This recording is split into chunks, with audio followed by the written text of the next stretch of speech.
Hello, and thank you for joining me for another episode of the Finish More Music podcast. So, what are we going to be talking about in this one? Well, it's very much inspired by our journey out here in Austin. There's so much going on. It's so exciting, this sort of new life that we're living. You know, variety is the spice of life. There's so much new stuff to get stuck into, a whole host of new challenges and hoops to jump through. And so, whilst the podcast is very much inspired by that, and I'll explain sort of the inspiration and what's going on, it's actually really rooted in every single aspect of being a music producer and a creative in general. So very much studio-based stuff, whether you're someone who's in the studio at the moment and actually you don't have much output. Maybe you're a perfectionist, or you find yourself distracted a lot, inside, outside, mentally. You just can't seem to get over the line with your tracks. Maybe you feel you're missing a whole bunch of different skills that you need, or maybe you're in the studio and you're smashing it. And it's outside of the studio where other people are perhaps marketing and promoting and communicating and networking, and maybe you feel that you're held back there. Perhaps you're sitting on a pile of music and you just haven't quite managed to get the courage up to get it out into the world. Or maybe you're flying on that front, even all the way through to performance. Perhaps you're someone who's sort of out there performing, playing your own music, or maybe this is an area that's the next step for you and it's holding you back. So there is something that I've noticed that holds people back across all of these areas, and we're going to be talking very much about how you can really quickly and effectively move forward and put ticks in every single one of those boxes. It's the fastest way I know to do it. So before we get stuck fully into that, I want to talk about what kind of sparked this in my mind as being something to talk about in this episode. So Anna and I are obviously out here with constant different challenges happening. Like at any minute, like even now, I'm sitting here recording this and my mobile phone could go at any second with something else that we're trying to deal with, and I just got to kind of suck that up, because these are things that we want to respond to in a timely manner, and there's a lot going on. And I'd say it was around 3 or 4 days ago where we kind of ground to a little bit of a halt, and the reason for that was that we'd lost all sense of structure, and we were just kind of hammering forward in lots of different directions at once. And I love that saying, if you try and catch two rabbits at once, you'll end up catching none. And it kind of got really disorganized, and it was me who put the brakes on this, because I'm a super organized person, to the point that I'm the guy who analyzes the analysis and gets data on the data, and I can go way kind of too far in that direction. However, the flip side of that is a strength in being grounded in logic and decision making and breaking things down, and that's sort of like a really powerful skill to have. But take it completely the other way and it can go into overthinking things and, as I said, like analyzing the analysis of the analysis. Now Anna, on the other hand, she thrives more in that kind of messy environment. That's something that she's really good at. Lots of plates spinning all at the same time. The flip side of that is it can be very kind of gung-ho, and it can get a bit messy, and decisions can get made without much sort of prior thought when it gets really messy and all tangled in a knot. And we kind of started to go really far in that direction. I was like, hang on a minute, I can see that our efficiency levels are down, and this is a case where I'm kind of pulling back on the reins a little bit and saying, right, let's just take a little bit of time to get a bit more of a plan together, because the plan's dissolved with all of these different things that are coming at us. And very often it's the other way around. Very often it's a situation where Anna is like, foot up the backside, we've spent too long thinking, it's time to take action. We need to get going. The big deal with this, and the reason why that little break kind of nestled in my head, was the realization of how important we are to one another from the point of view of having complementary skills and complementary ways of thinking and complementary experiences, because there are a whole bunch of different things that we can have, right, that will complement and equal a fantastic value exchange between us and other people. And it really kind of hammered it home to me how we sort of sway from left to right, sometimes going too far one way. And when I say too far, that simply means it's not beneficial to us. We're really not working anywhere near in an optimal manner. And then we can swing the other way, but we're there to catch each other, and we're there to have someone on the team, so to speak, who is really resourceful and can deal with so much stuff going on simultaneously and be on top of all of that, and then someone else who can take a step back and see the big picture and look at the data and plan a route through. And it works really well for us.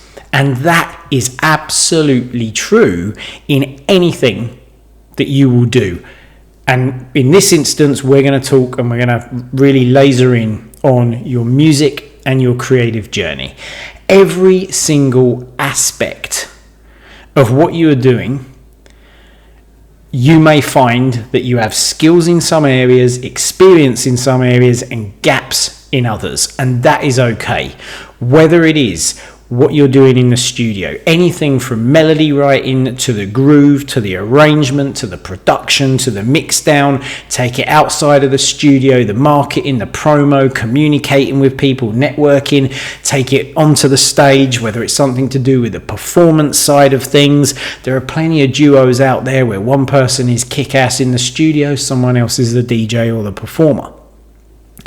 But what I see is a whole ton of people kind of get caught up with this because they operate from a place that if I can't do it all and do it all to a high level, then it means I'm weak in some way or I'm a failure. And it actually stops them going out and working with someone who may have that complementary skill set that's really valuable to them. And maybe you can relate to this. Maybe you're someone who knows that, God, if I just had someone to work with who could do this, this, and this, I'd absolutely be flying. But you don't go out and look for them. You go, well, I've got to do it all myself. I've got to figure this out myself. It's got to be me. I've got to do this. And if I was to go out and work with someone else, then they're going to see kind of weaknesses I've got. They're going to see that I'm not the complete picture. I'm not the real deal. But if that were true, then every CEO who has a CFO or a COO would be a failure. They would be weak. Anyone with a coach who sees things that they can't see and has perspectives they don't have would be seen as a failure. Your Nick Muir and your John Digweed, your Dave Gardner and your Sasha, your Leo and Bushwhacker would all be seen as failures. Any rock or pop or insert your favourite genre artist who doesn't produce and engineer their own work, failures, weak in some way. Of course they aren't. Now, as I say that out loud, you'd be like, of course, that's bonkers, right? You've just listed off people who are absolutely killing it. They're super, super successful. And that's the deal. The only people really who are failures are the ones who criticize others and themselves for not being perfect at absolutely everything all of the time. And those are the people who stay stuck. And I just want to underline that again. The ones who criticize others and themselves. And I've talked about this before. If you jump back to the Inner Coach and the Inner Bully podcast, we've got a couple on those. As within, so without. And it's literally a vice versa. If you find yourself criticizing other people, they shouldn't be where they are because they've had help in this, that, and the other one. Well, that's the voice you're going to be using on yourself as well. I don't deserve to be here. I don't deserve to take the next step forward. I'm not a successful person. I'm not strong. I'm not complete. I'm not valuable if I'm not able to do everything perfectly all of the time.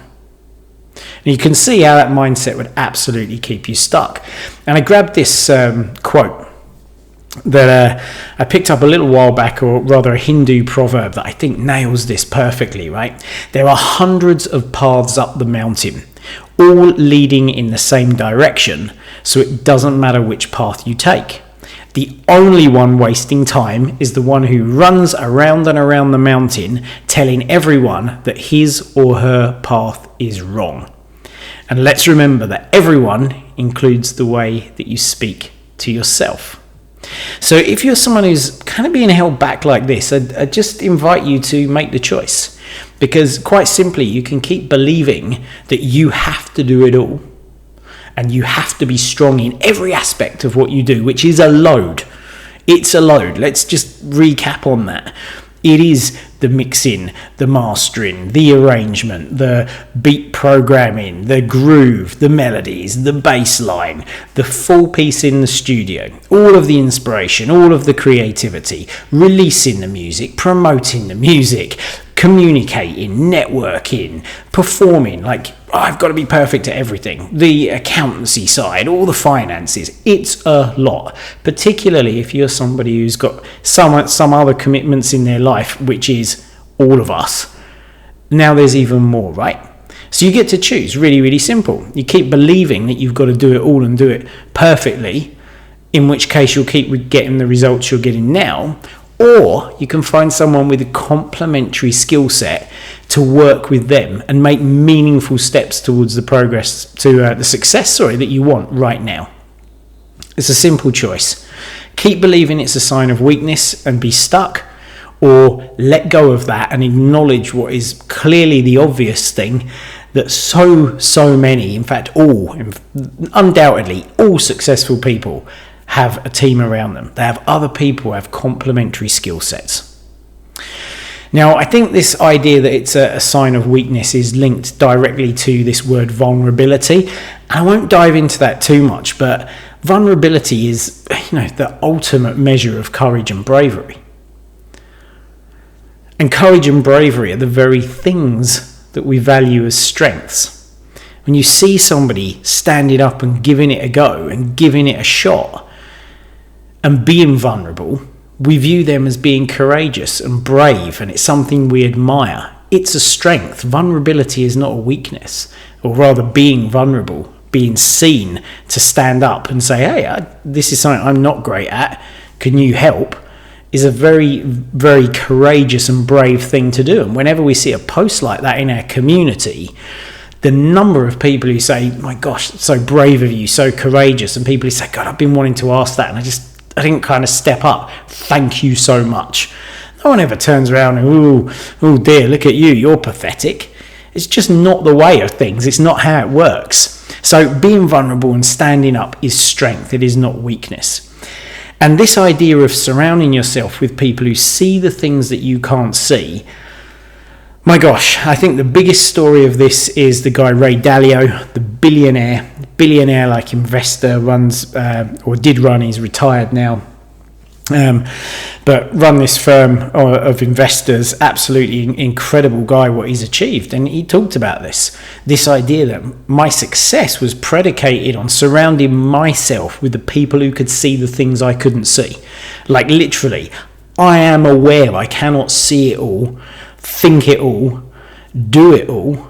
I can't have all the experience of everybody in the world. So who's got those key components that I don't have? And he likened it to this idea of going through a jungle, and I absolutely love this. Picture yourself going through the jungle, and it's you on your own at night, and the treasure's on the other side of the jungle, right? And you've got your torch. Now, you might shine that torch down and see the hole in the floor, or the tangled weeds and the undergrowth, the things that could cut you open, and you might avoid that whilst walking straight into a spider web, something poisonous or nasty, or a snake hanging down, or maybe taking the wrong turn instead of the right one. Now you go into that jungle with other people who have torches that are pointing in directions that yours is not. People who are seeing the things that you are not seeing. Who has got the most chance of progressing and getting to the treasure, to the success at the other side? It's a no-brainer, right? And speaking from my personal experience, other than, being super fortunate to have Anna and having somebody who's got a core skill set and a way of operating in this world that is really juxtaposed and very different from mine. as well as an amazing team at FMM who all bring their own unique ways of looking at the world and their own skills. Outside of that, mastermind groups has been huge for me, and the very best ones I've been in are the ones where people are prepared to be vulnerable and coachable, i.e. they're prepared to stand up and say, right, this is what I'm struggling with, or hey, can I ask your advice on this? Can you work through this with me? Those that work on collaboration. And for me, a big driver is camaraderie, and that's what I build in. It's one of the 3 core things in the mastermind group that I run, FMM Plus. Camaraderie, growth and impact are absolutely huge. Everything I do is built around that, and camaraderie is literally building trust and friendship with people that you spend a lot of time with. And so people in a mastermind group spend a lot of time with each other. Okay, they're connecting a lot of the time, meet in person, meet on calls. In order to build trust with people, you've got to be authentic and vulnerable. It's a no-brainer. It's just got to be there, right? The minute that you think, well, someone's just kind of lying or bullshitting, or they're just holding back and they're not sharing, it's much less likely that you're going to build up some kind of long-lasting friendship and trust with those people. Now, we've just spent 3 days in London prior to coming out to Austin, and again, this is a prime example. Anna was just like, look, come on, let's just put the date in. We're going to work towards this date that we're going to be flying out on the 30th of May. And we're like, it's super messy. There's a load to go on. And I said, right, hang on a minute. Let's just break this down and see where we're at. Is this a 50-50? Is this something that's really going to stretch us? Or is this like a 90-10? Is this like bonkers? We've got absolutely no chance of doing this. And we weighed out our skills together. And we're like, actually, you know what? If we go all in, we can make that date happen. And if we go all in and it doesn't, because of some external factor, and we left everything there was on the table, we're okay with that. But we want this to happen. And so our last week was literally 3 days in London, masterminding with my FMM Plus group. Then on the Friday, we had our FMM meetup. So we had people flying in from all over the world, and we hung out with them. I think it was like 7 or 8 hours, something along those lines. And then that night at 2 o'clock, about 2:30 in the morning, we got an Uber back to our house. The next day we needed to pack. And then boom, we're finding ourselves getting on the plane, and we're kind of out. In fact, the next day we had to go down to my mum's, and the day after we had to pack. So it was like one thing after another. An environment that Anna thrives in, but one that through the logic and risk assessment of me, we thought we could do it. And we did it by the skin of our teeth, but my God, it was a ride, right? So anyway, jumping back to these 3 days. The 3 days that we spent in the studio involved collaborating. So mixing and matching, like putting people in different groups of people they'd never worked with before. I give them like various different creative challenges, things that expand minds, push people out of comfort zones, and ultimately get them learning an entirely new skill set. And of course, being in it together builds that camaraderie, right? And when I'm mixing and matching the groups, I'm being very deliberate. It's not some random thing where I'm drawing people out of a hat. I'm looking, where's the complementary skill sets here? Who's got what experience and in what? What different genres are there? Like, who's going to benefit learning from who here? It's very deliberate. Then the guys get feedback from pro producers. We had Josh Butler in, absolutely amazing, in one incredible studio. I mean, the sort of places you walk in and you're just like, wow, it sounds amazing in here. Top pro studios. And then Dave Gardner, Sasha's producer, in another. And then we also spent time masterminding, which means sharing struggles, things that are holding us back, looking at opportunities. Okay, like, how am I going to get there? How am I going to do this, guys? Now, the hot seats where people were sharing and being the most vulnerable were the ones that everyone took the most value from. And one of the most beautiful things about it was at the end of it had, various members of the group coming up and saying, I'm a different person as a result of doing this. Now, it's not as a result of me, it's as a result of the people in the group. I'm facilitating this and absolutely designing the program and the route that we go down. But actually, it's the collective, it's the collaboration, it's working with people with other perspectives, skill sets, and experience. That's what does it. And providing everyone is showing up from that place of kindness, compassion, and support, which they do, because I don't let anyone into my group. And I love the fact that one of the groups I'm in the US is exactly the same. Interview process, application, all of these different things. You know, one of my skill sets is being able to spot people who are going to be a good fit for this group, and making sure that the people who are in it are all in it for the same reasons, it's a good fit for them, and they are a good fit for the group simultaneously. And so we had this amazing group of people together, sharing all of these different struggles, and the creativity that was on display and the collaborations as well was absolutely incredible. So I was kind of putting people going, kind of perfectionist with a kind of gung-ho person, DJ with groove skills and like a good taste of what works on the dance floor with, for example, instrumentalist, music theory kind of background, singer with a technical person, you know, all of these different things, and this isn't that anyone's got some glaring weakness that they're terrible at. You're just looking at who can bring what to the table and in which combination of people across the time that we're together in different groups. And the creativity that was on display as a result of this was utterly incredible. To a person, I think we were blown away with the music that people could create literally in a morning. A completely finished and mixed track in a morning. Absolutely incredible. And I'll just round this out because something else has just cropped up in my mind. Same group last week online, we had a mastermind session, and one of the guys came in and he was feeling pretty low.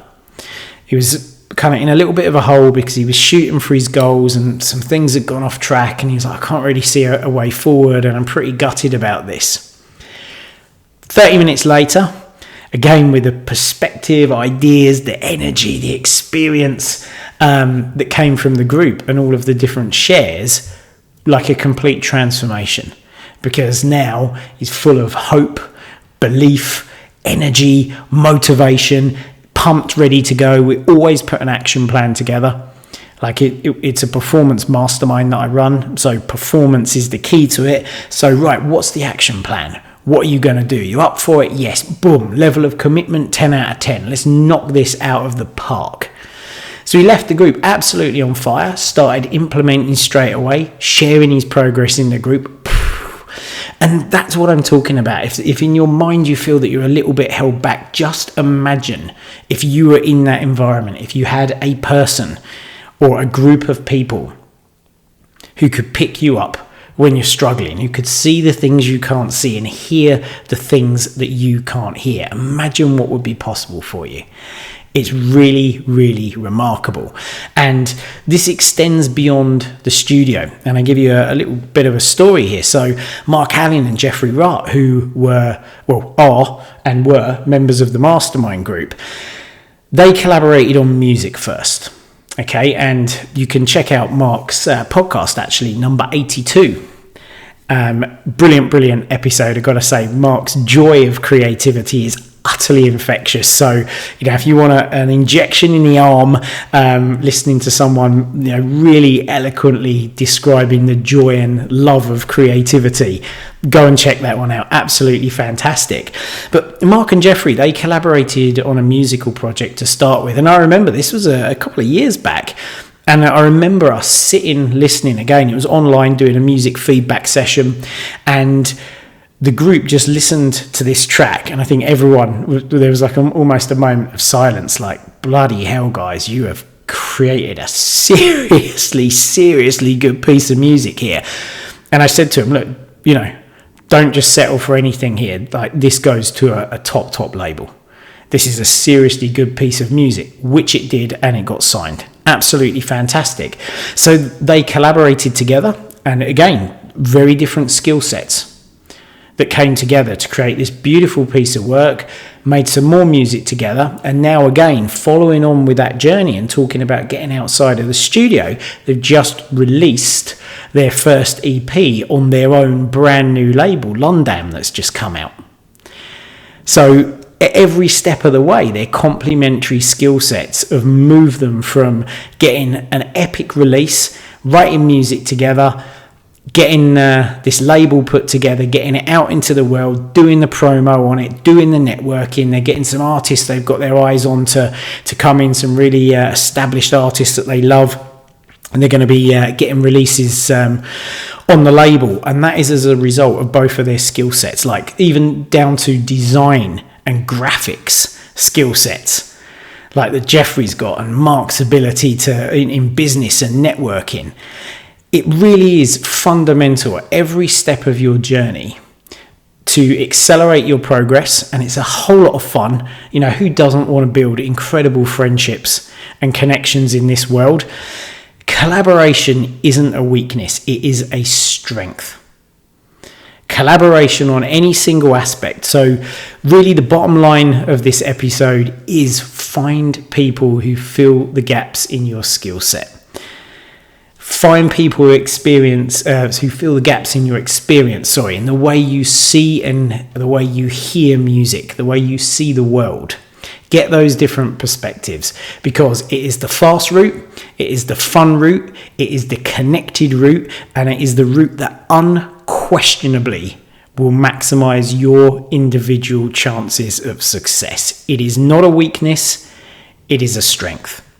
So I hope you found that useful. I said at the top of the show, this is one of, if not the most impactful piece of advice I could give you on your music production journey. It ain't about compressors, it ain't about EQ, it ain't about how you program a particular drum pattern. Yes, that stuff is important. But when it comes to impact and speed and the results that you will get in the long run, connecting with other people and finding people with complementary skill sets is going to take you so far, it will blow your mind. So let me know what you think about this episode at I am Keith Mills on Instagram. Do hit me up. Is there anything that's been holding you back? Maybe you've got some weaknesses and you're wrestling with them yourself and they've been holding you back for a while. Let me know what they are. Let's talk about it. Let's talk about how you can find someone to work with you on this. Or maybe you've got a story of collaboration so I can share in a future podcast, because your experience and your skills and your perspectives, you can share them with me and I can share them with people who don't see the things that you see, and you can have that impact just through simply me saying some stuff on the podcast. So please do reach out. I'd absolutely love to hear from you. Show notes, finishmoremusic.com/181. Until next time, do stay safe and happy music making.